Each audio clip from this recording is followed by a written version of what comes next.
আজ স্কুল ছুটি দিয়েছে গরমের ছুটি, একটা লম্বা সময়ের জন্য।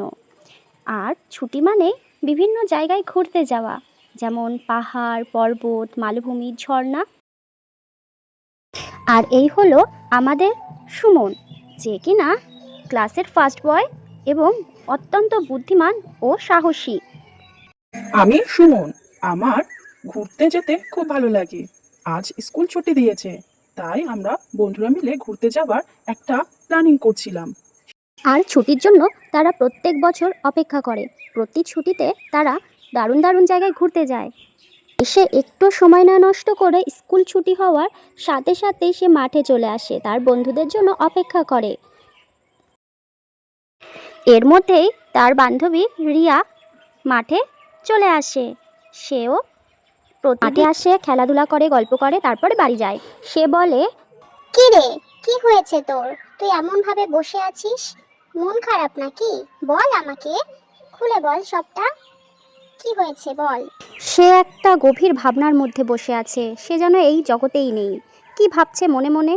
তারপর সে হঠাৎ বলল, চল না কোথাও যাই, দূরে কোথাও যাই। একটু আমাদের শান্তির দরকার। চল দূরে কোথাও ঘুরতে যাই। কি ভাবছিস বল। রিয়া একটু চুপ থেকে তারপরে বলল, হ্যাঁ রে, ঠিক বলেছিস বন্ধু, কিন্তু আমরা যদি দুজনে প্ল্যানিং করি তাহলে তো আর হবে না, ওদেরকেও আসতে হ্যাঁ। দে। তারপরে তাদের বন্ধু রাহুল এবং লিপি দুজনেই তাদের কাছে চলে এলো। দেখলো ঘুরতে যাবার কথা চলছে। হ্যাঁ, দারুণ হবে। আমি তো পাহাড় দেখতে খুব ভালোবাসি, চল না পাহাড়েই যাই। হ্যাঁ চল পাহাড়েই যাই, কিন্তু সমুদ্রও খুব ভালো, সমুদ্রেও যাওয়া যায়। কি বলিস বন্ধুরা? চল, যেখানে যাবি আমি কিন্তু রাজি। শোনো বন্ধুরা, অনেক দিন হয়েছে কোথাও যাই না, তাহলে একটা কাজ করা যাক। তাহলে আগে পাহাড়ে চলো, তারপরে যাব সমুদ্রে। দুটোতেই যাওয়া যাক। কি বলো, তোমরা কি যাবে? তারপরে বন্ধুরা সবাই একসঙ্গে বলল, ঠিক আছে, চলো যাই। আর পরের দিনই তারা বেরিয়ে পড়ল পাহাড়ের উদ্দেশ্যে। ট্রেনে করে পাহাড়ে যাচ্ছে বন্ধুরা সকলে, একটা বগিতে, এক জায়গায়। অনেক গল্প, হাসি, মজা, ঠাট্টা সব যেন একসঙ্গে। মনে হচ্ছে আমরা কোনো সিনেমার জগতে আছি। দেখো কত সুন্দর লাগছে পাহাড়। আমাদের এই ট্রিপটা কিন্তু দারুণ হবে, দারুণ। তবে সবাই কিন্তু সাবধানে থেকো বন্ধুরা, সবাই একসঙ্গে থেকো। সব কথা শুনে লিপি একটু ভয়ও পেয়ে গেল। তারপরে তারা সবাই মিলে খাওয়া দাওয়া করলো। কিন্তু খেতে খেতেও তাদের মস্তি আর ফুরায় না। এদিকে রাহুল কিন্তু খুব মজার, সে আরো ভয় দিতে লাগলো। তারপর তারা আরো অনেক গল্প করতে করতে সেই পাহাড়ি অঞ্চলের দিকে এগোতে থাকলো। সবাইকে কিন্তু সাবধানে থাকতে হবে, একসঙ্গে। অযথা কোথাও যাওয়া কিন্তু উচিত নয়, আমাদেরকে একসঙ্গে থাকা উচিত হবে। কি বলো? বাইরের দৃশ্যটা খুব সুন্দর। পাহাড়ি অঞ্চলে লাল লাল রঙের পাখি, হাতি, কত সুন্দর জল, ঝর্ণা, দূর থেকে স্নিগ্ধ একটা বাতাস, খুব সুন্দর একটা বাতাস, অক্সিজেন। আর ওই পাখিগুলো কোথায় মিলিয়ে যাচ্ছে, ঝর্ণাও দেখা যাচ্ছে। এই মুহূর্তেই পৌঁছে গেল এক পাহাড়ি অঞ্চলে, যেখানে তারা রাত্রেবেলা রাত কাটাবে। এবং এইখান থেকে দারুণ একটা সুন্দর বাতাস। শোনো বন্ধুরা, এখানে কিন্তু জঙ্গলে অনেক বিষাক্ত সাপ থাকে। বন্ধুরা এদিকে আসো, এদিকে আসো, দেখো কত সুন্দর, কত সুন্দর ঝর্ণা। সবাই ঝর্ণার দিকে আস্তে আস্তে দৌড়ে যেতে থাকে। সে যেন খুব সুন্দর এক দৃশ্য। ওই ঝর্ণাটা দেখো, খুব সুন্দর। আমার এখানে থাকতে খুব ভালো লাগছে। দেখো, খুব সুন্দর, তাই না? বলো। তারা এই ঝর্ণাটা দেখতে দেখতে কোথায় যেন হারিয়ে গেছে। কয়েকটা মুহূর্ত যেন এই ঝর্ণার দিকে তাকিয়ে তাকিয়ে সময়টা তারা কাটিয়ে দিল। এতটাই স্নিগ্ধ এখানের কোলারব। সেখানে লাল রঙের পাখিগুলো তাদের মন কেড়ে নিয়েছে। জলের স্রোতের শব্দ তাদেরকে যেন এখানে বেঁধে রাখছে এই নেচার। তারা বলতে থাকে প্রকৃতিই হচ্ছে সব থেকে সুন্দর, নেচার সব থেকে সৌন্দর্য, সবাই প্রকৃতির ওপরেই প্রেম ঢেলে দেবে, এতটাই সুন্দর। চোখ দুটো যেন জুড়িয়ে আসছে। এর মধ্যেই তারা লক্ষ্য করে ওই গ্রামের এক বৃদ্ধা কিছু একটা আনমনা হয়ে চিন্তা করছে, দুশ্চিন্তাই মনে হচ্ছে, কিন্তু তাদের যেন একটা খটকা লাগছে। এমনভাবে চিন্তা কেন করছে বৃদ্ধা মানুষটি? তারা তাদের কাছে যায় এবং বয়স্ক মানুষটিকে জিজ্ঞাসা কি করে, হয়েছে আপনার? কি হয়েছে আমাদেরকে বলতে পারেন? আসলে আপনি এভাবে চিন্তা করছেন, আমাদের একটু খটকা লাগছে, সে কারণে আমরা জিজ্ঞাসা করছি, আর কিছু নয়। এরপরে তারা নিজেদের মধ্যে কিছু একটা ডিসকাস করতে থাকে।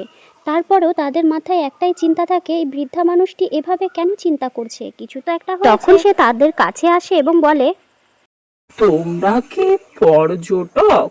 এখানে ঘুরতে এসেছো? হ্যাঁ কাকু, আমরা এখানে ঘুরতে এসেছি, তবে আপনাকে দেখলাম আমাদের গ্রামে এক পুরনো মন্দির আছে ওইদিকে। রাত্রেবেলা সেখানে লোকজন একটা অদ্ভুত শব্দ শুনতে পায়, কিন্তু জানি না বিষয়টা কি। খুব দুশ্চিন্তা, গ্রামের অর্ধেক মানুষ ভয়তে আছে। আমাদেরকে ওখানে যাওয়া উচিত। বন্ধুরা কি ভাবছো? চলো, আমাদেরকে সত্যিটা জানা উচিত, বের করা উচিত ওখানে আসলে কি হচ্ছে। শব্দ, কিসের শব্দ? চলো বন্ধুরা যাই, দেখি কি আছে ওখানে। এরপর তারা চার বন্ধুরা মিলে একসঙ্গে ওই গ্রামের পুরনো মন্দিরের দিকে যেতে থাকলো। কোথায় সেই পুরনো মন্দির আছে, চলো বন্ধুরা সবাই মিলে সেই পুরনো মন্দিরের দিকে গেল। এখানে এক অতি প্রাচীন ভাঙা পুরনো মন্দির, সেখানে তারা পৌঁছাতেই একটা গা ঝমঝম একটা ব্যাপার, মানে মানুষের আসা যাওয়া নেই, সেটা দেখেই বোঝা যাচ্ছে। মনে হচ্ছে শয়তানি আড্ডার বাসা বেঁধেছে। বন্ধুরা এদিকে আসো, কান পেতে শোনো, দেখো কিছু একটা শব্দ শোনা যাচ্ছে, একটা শব্দ, এদিকে আসো। তারপর তারা সাহস করে মন্দিরের দিকে আস্তে আস্তে সিঁড়ি বেয়ে উঠতে লাগলো, মন্দিরের ভেতরে যেতে থাকলো। ভেতর থেকে শব্দ যেন তীব্র, আরও বিকট শব্দ শোনা যাচ্ছে। যতটা তারা ভেতরের দিকে যাচ্ছে ততটাই তাদের শব্দ যেন কানে বেশি প্রকট লাগছে। এই দিক থেকে শব্দ আসছে, শোনো, এই দিক থেকে শব্দ তো আসছে। চুপ থাকো বন্ধুরা, আগে ব্যাপারটাকে বুঝতে দাও। হ্যাঁ একদম, এখানে কোনো ব্যাপার তো আছেই। এদিকে লিপি প্রার্থনা করছে ঠাকুরের কাছে, ভয় পাচ্ছে সে। ভয় পেও না লিপি, আমরা সবাই আছি, চলো আমরা দেখবো কি আছে ওখানে। তারা ভেতরের দিকে আস্তে আস্তে করে প্রবেশ করলো। সেখানে যেতে না যেতেই তারা দেখতে পেল একটা বীভৎস কাণ্ড। এর ভেতরে একটা গোপন দরজা, আর সেখান থেকেই আসছে শব্দ। তারা গুপ্তধন খুঁজছে, ওখানে কিছু লোক আছে, চোর ওরা। তাড়াতাড়ি করো, তাড়াতাড়ি কাজগুলো করো, দেরি হয়ে যাচ্ছে, চলে আসবে লোক, তাড়াতাড়ি করো। এর মধ্যে একজন লিডার আছে, সে লিড করছে। বন্ধু এবার বুঝতে পারলো শব্দটা কি থেকে আসছিল, কেন শব্দটা ওরা শোনা যাচ্ছিল। গুপ্তধন চুরি করতে এসেছে, ওরা গুপ্তধনের জন্য খোঁড়াখুড়ি করছে। সুমন রাহুলকে বলল, তাহলে কল কর, পুলিশকে কল কর। রাহুল তড়িহুড়ি করে পুলিশকে কল লাগিয়ে বলল, মন্দিরের ভেতরে কিছু চোর গুপ্তধন খুঁড়ছে।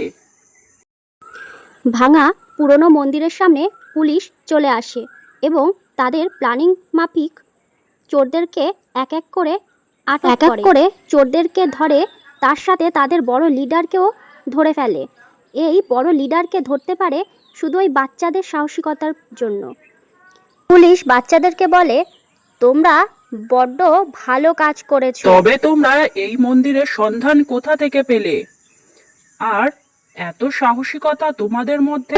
বৃদ্ধা এসে বলল যে, আমাদের জন্য গ্রাম বাঁচলো। আমরা আসলে সত্যিটা জানতে চেয়েছিলাম, সেখানে কি কি এমন আছে, এই জন্যই এখানে আসা। আমরা এই বৃদ্ধার কাছ থেকে জানতে পেরেছি। পরে তারা সমুদ্রের পাড়ে রওনা হলো। এক সুন্দর দৃশ্য, সমুদ্রটা কত সুন্দর, এই ট্রিপটা কখনোই ভুলবো না। ওই লিপি, তুই দূরে কেন? এদিকে আয়, হ্যাঁ এদিকে আয়। তারপর তারা সুন্দর সমুদ্র দেখতে ব্যস্ত। তারপর লিপি উঠে তাদের কাছে আসলো। আস্তে আস্তে সে নাচ করলো সমুদ্রে, একটু লাফালাফি করলো, অনেক মস্তি করলো। সমুদ্রের স্রোত তাদের খুব ভালো লাগে। আমাদের জন্য সব থেকে আনন্দের বিষয় যে আমরা একটা বড় রহস্য সমাধান করেছি। এই ট্রিপটা কখনোই আমরা ভুলতে পারবো না। বলো বন্ধুরা, আমাদের ভ্রমণ ট্যুর তোমাদের কেমন লেগেছে? আমরা বিরাট বড় রহস্য সমাধান করেছি। আমরা একসঙ্গে থাকলে সব সম্ভব। বন্ধুরা, একসঙ্গে থাকলে বুদ্ধি সব সময় কাজে দেয়। বন্ধুত্বই সব থেকে বড় শক্তি। বন্ধুত্ব, সাহস ও বুদ্ধি যদি থাকে তাহলে বড় রহস্য সমাধান করা যায়। তোমাদের পাহাড় না সমুদ্র ভালো লাগে? আর আমাদের ভ্রমণের পাহাড় না সমুদ্র কোনটি ভালো লেগেছে তোমাদের অবশ্যই কমেন্টে জানিও কিন্তু বন্ধুরা, অবশ্যই জানিও।